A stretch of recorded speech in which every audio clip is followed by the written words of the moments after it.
Hello everybody, my name is Daniel and I'm back with another blog post to talk about Jonah versus Jesus and 3 days and 3 nights. This is part of my series on the ultimate guide to the prophetic calendar. So let's see how we can get 3 days and 3 nights on a lunar Sabbath, starting with the full moon. Doesn't really matter which moon you use. They all have the same challenges with 3 days and 3 nights. So let's get started. So the question is, when did the 3 days and 3 nights begin? And this is, like I said earlier, an update to the ultimate guide to the prophetic calendar. If you haven't seen that, you should check it out. But I'm just going to go ahead and review this part of my prior video where I show how I counted 3 days. Now these are 3 calendar days where he rises on the 3rd day. There are 8 verses that say he will be suffer at the hands of the chief priests, be killed, then raised on the 3rd day.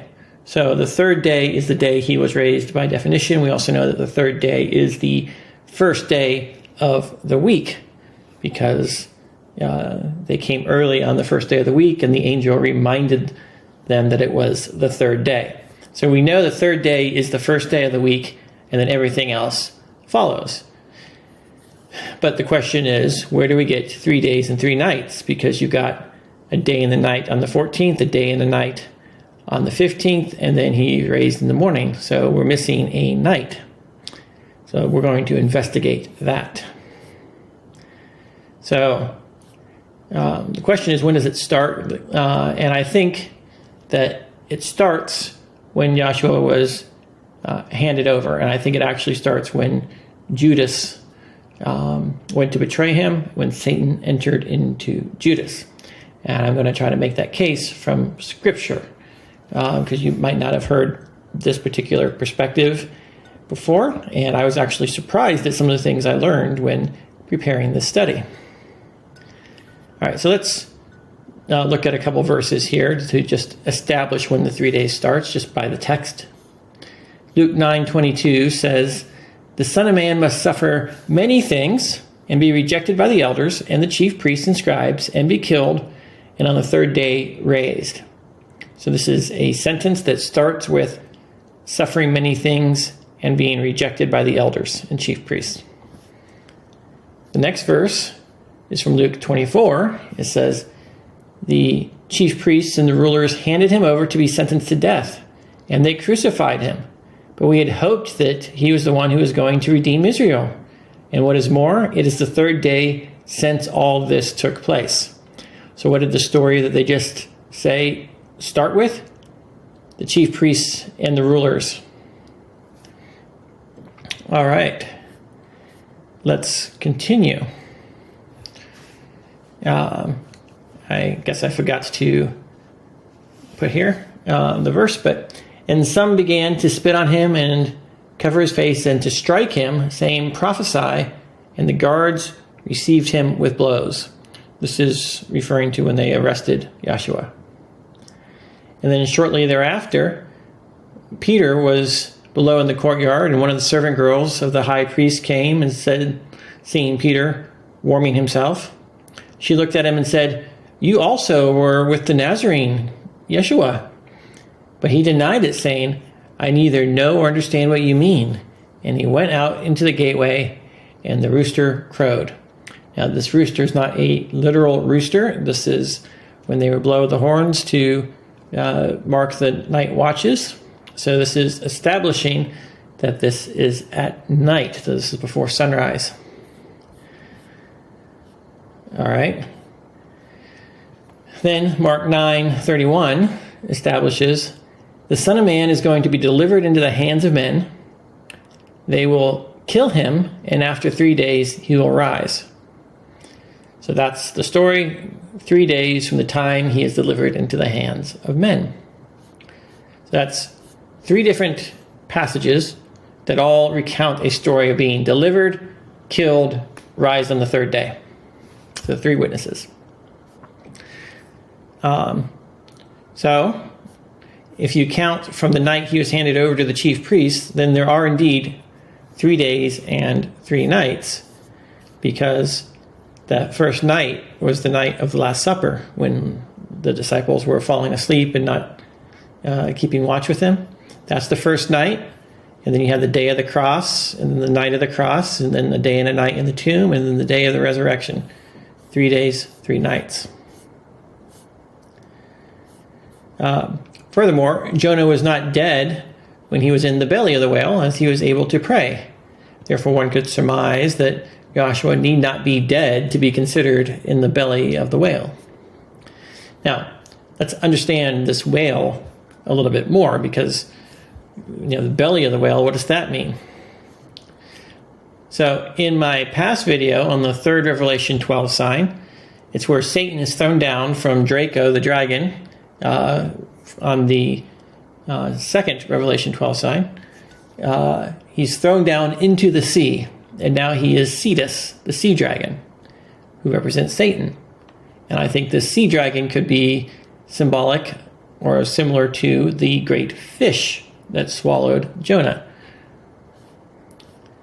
So if you haven't seen this video talking about the Revelation 12 sign at the abomination's desolation, you need to do it. But this is Cetus the sea dragon with the crowns and the 2 fish.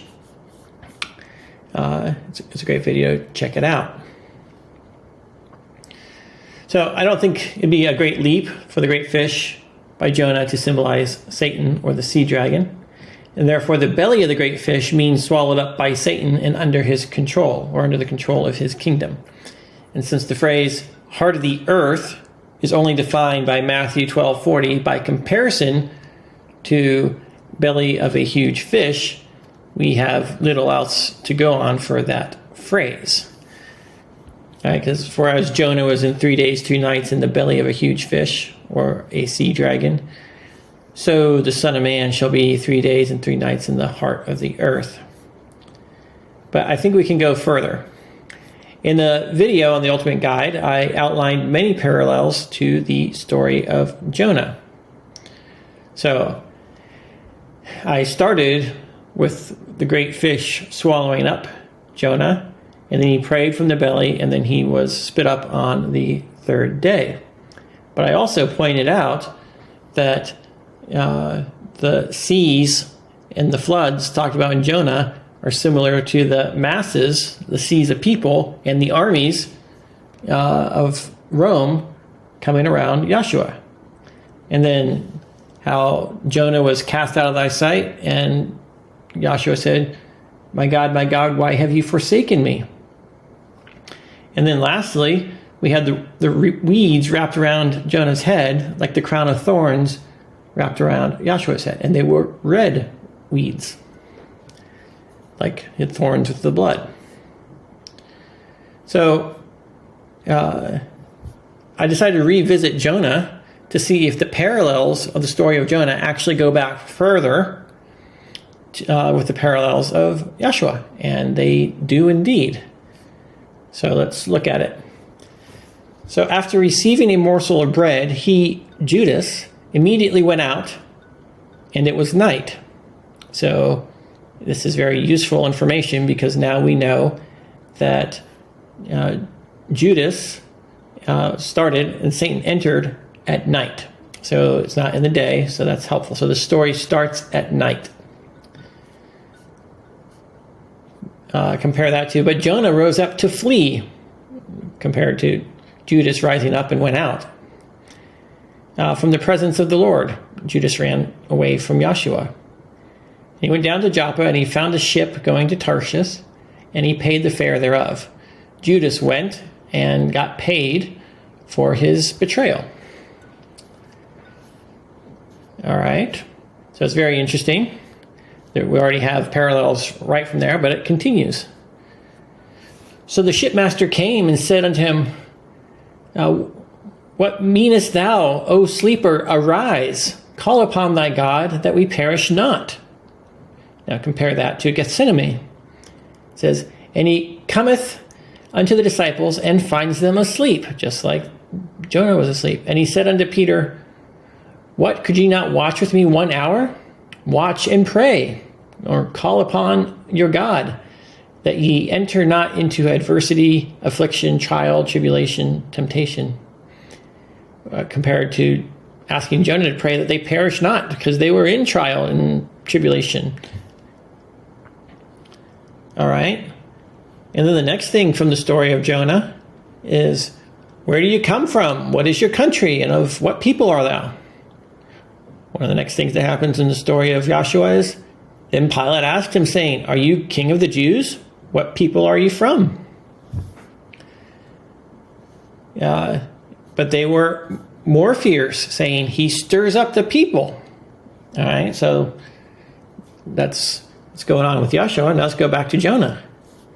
And what shall we do unto thee, that the sea may be calm? Because the sea is stirred up, the people are stirred up. For the sea wrought and was tempestuous and stirred up. And he said unto them, take me up and cast me forth into the sea, throw me to the people, and the sea will be calm unto you. For I know that for my sake this great tempest is upon you, the storm. And then let's look at what Pilate says. Then Pilate, when he had called together all the chief priests and the rulers and the people, said to them, you have brought this man to me as one who misleads the people. And indeed, having examined him in your presence, I have found no fault in this man concerning those things of which you accuse him. He's innocent.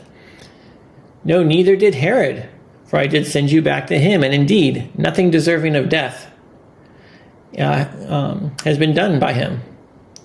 I will therefore chastise him and release him. So he's going to say, I'm going to release him to try to calm the seas. So Pilate tried to release Joshua safely to land away from the sea or the masses by chastising him, just like the shipmaster tried not to throw Jonah into the sea. I mistyped that. Nevertheless, the men rowed hard to bring it to land, but they could not, for the people wrought and was tempestuous against them, or the sea. So they tried to release Jonah and not throw him into the sea to be killed, but they could not get him away from the people. Therefore they cried unto the Lord and said, we beseech thee, O Lord, we beseech thee, let us not perish for this man's life, and lay not upon us innocent blood, for thou, O Lord, hast done as it pleased thee.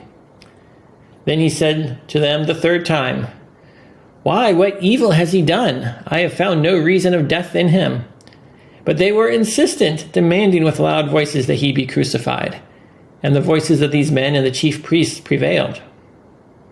So when Pilate saw that he could prevail in nothing, they couldn't get to dry land, but rather that a tumult was made, he took water, washed his hands before the multitude, saying, I am innocent of the blood of this just person. Just like the shipmaster said, I am innocent of Jonah's blood. So, we have the story of Jonah from the very beginning, aligning with when Judas betrays Joshua, and he flees and pays the price. And then, of course, you know the rest. He's thrown to the whale. Joshua is crucified. He's in the belly of the whale and praying, and then he's spit up on the third day. And just same thing as the story of Joshua. So the parallel starts with Judas' betrayal at night and ends at the resurrection. I think technically it would end with the warning Nineveh that they had 40 days until judgment, or 40 years for Jerusalem and the temple until judgment. But that's outside the scope of 3 days and 3 nights. Notice that Judas leaves after Satan enters into him, which is a belly of the whale, Satan being the whale. So that's a good indication of the start of entering the belly of the whale. All right. So therefore, if you count all the days and nights that have a parallel to Jonah, then you get 3 days and 3 nights. You have the Last Supper. Then he's praying that the cup be removed and actually sweating blood. So that's the first bloodletting. There's the watching and the sleeping from the story of Jonah. And then he's arrested. and questioned, just like Jonah was questioned. And then he was judged. They tried to release him, but they couldn't. And he was killed, thrown overboard in the tomb in the belly of the whale praying. And then, of course, spit up on the third day. 1 night, 2 nights, 3 nights, 1 day, 2 day, 3 day. And of course, there are 2 different ways of doing start of the day, sunset or sunrise. It works with either one. It just depends on whether or not you're going to count calendar days or individual days and nights. I've already demonstrated how it works if you count full calendar days, and it does work like that.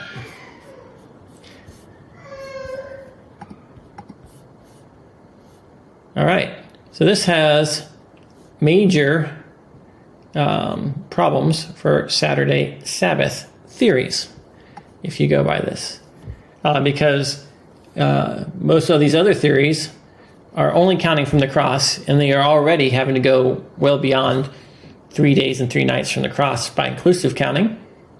And if you take the hypothesis that the story of Jonah from beginning to end of Jonah chapter 1 is the story of the 3 days and the 3 nights, then those theories would have to extend even further, and they're even less compatible. And after doing this study, I am more and more convinced that 3 days and 3 nights was a reference to that particular chapter of Jonah and everything that went on in that chapter of Jonah. So all the dates, all the viable years, and on all the calendars that I've tested against, Passover, the 14th, is on a Tuesday, but the Last Supper is on the 13th at evening. And that just means it starts even earlier on all these years. It just cannot work. So that said, there was another theory that was put forth in the comment section that I wanted to address. And it's that some people that support the Dead Sea Scrolls claim that Joshua ate the true Passover at the Last Supper, and that he was killed on the true unleavened bread. In other words, they've already admitted the possibility that there were 2 conflicting calendars, and that the Sadducees in charge of the temple might have kept a different calendar than the Pharisees. Now they're looking at sliver versus dark moon, or solar calendar versus lunar calendar. But either way, they're saying that there's 2 different calendars at work. But this theory completely breaks down when you consider the parallel to the timeline for receiving the 10 Commandments. This is Shavuot versus Passover first fruit timeline. And you'll see that the law was given orally in a loud voice in front of the people after they washed their clothes. And they all agreed to do everything that was said. They were so terrified. Quite a marriage proposal, if you ask me. But you compare that to Joshua washing their feet and then breaking bread and giving them a cup of wine. That was a marriage proposal tradition of the people. And then the day after the 10 Commandments were spoken, Moses built an altar and made a sacrifice. So one was agreeing to the terms, the next day was cutting the covenant. The Last Supper was agreeing to the terms, the next day was Joshua cutting the covenant with the sacrifice.